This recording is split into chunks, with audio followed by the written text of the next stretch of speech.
Crime thriller సినిమాలకు special fan base ఉంది.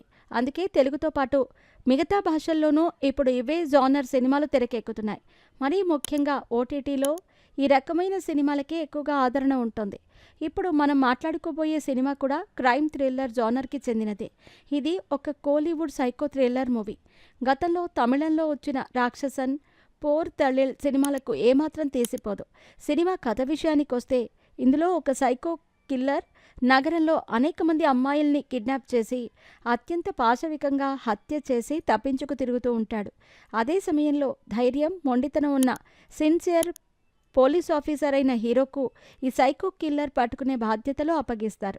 రంగంలోకి దిగిన హీరో ఎట్టకేలకు సైకో కిల్లర్ను పట్టుకుంటాడు. కానీ అనుకోకుండా తన తోటి ఉద్యోగులైన స్నేహితుడి ప్రాణాలను కోల్పోతాడు.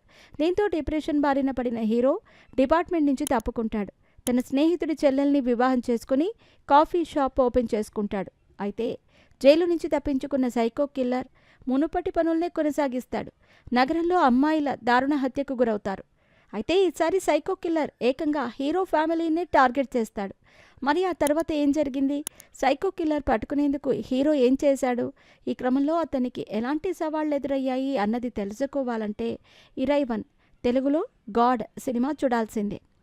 అహ్మద్ తెరకెక్కించిన ఈ సినిమా 2023లో విడుదలై సూపర్ హిట్గా నిలిచింది. జయం రవి, నయనతార ప్రధాన పాత్రలు పోషించారు.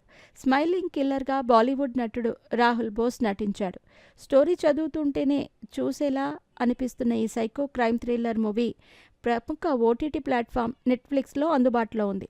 తెలుగు వెర్షన్ కూడా అందుబాటులో ఉంది. సస్పెన్స్, క్రైమ్ థ్రిల్లర్ సినిమాలు చూడాలనుకునే వారికి గాడ్ సినిమా ఒక మంచి చాయిస్ అని చెప్పవచ్చు.